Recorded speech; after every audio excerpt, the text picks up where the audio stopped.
আসসালামু আলাইকুম গাইস, ইসমি জহিরুল ইসলাম। আশা করি আপনারা সবাই ভালো আছেন। আলহামদুলিল্লাহ আমিও ভালো আছি।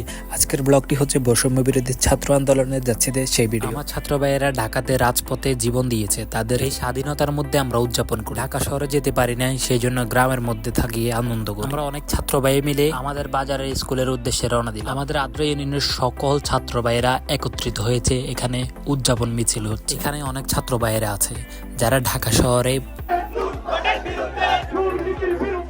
আন্দোলনে যোগদান করেছেন।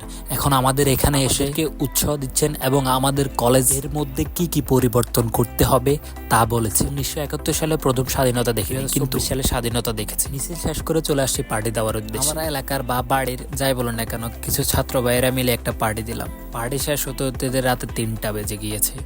তারপর সকালে আবার ভিডিওটা শুরু করলাম। সকালে বললে ভুল হবে, এটা ছিল বিকালে। আমরা সবসময় বিকালে হাঁটতে বের, অনেক শান্তি লাগে হাঁটলে। এখন আরো বেশি শান্তি লাগে, কারো ধমকির ভয় থাকবে না। আগে অনেক ভয় পেতাম। যখন ছাত্র ভাইয়েরা খুলনা, বরিশাল, ঢাকা, রাজশাহীতে আন্দোলন করে, তখন আমরা ফেসবুকে সবাই পোস্ট দিয়েছিলাম। তখনও অনেক থ্রেট খেয়েছি, অনেক মানুষে মারবে বলেছে, কিন্তু তারা কিছুই করতে পারে নাই। অবশেষে আমাদের জয় হলো, আমাদের বিজয় হলো।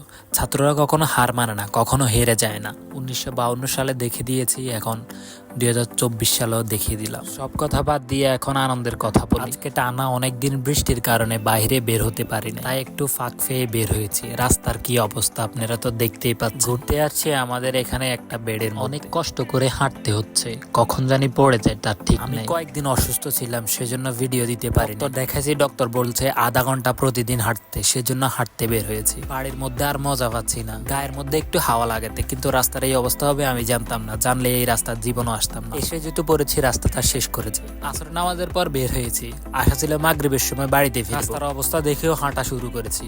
হাঁটা মিস হবে না। আপনাদের আশেপাশের দৃশ্যটা দেখালাম, অনেক সুন্দর। সামনে যাওয়াতে মুরগির একটা খামার দেখেছি। মুরগির খামারের মধ্যে অনেক বিশ্রী গন্ধ। আপনারা যদি থাকতেন বুঝতে পারতেন। আমাদের আশেপাশে যারা আছে তারা জানে এখানে কি একটা দুর্গন্ধ। নাকের অবস্থা ফুললি খারাপ। ভিডিওটা এ পর্যন্তই। সবাই ভালো থাকবেন, সুস্থ থাকবেন, আমার জন্য দোয়া করবেন, আর চ্যানেলটি সাবস্ক্রাইব করবেন। আল্লাহ হাফেজ।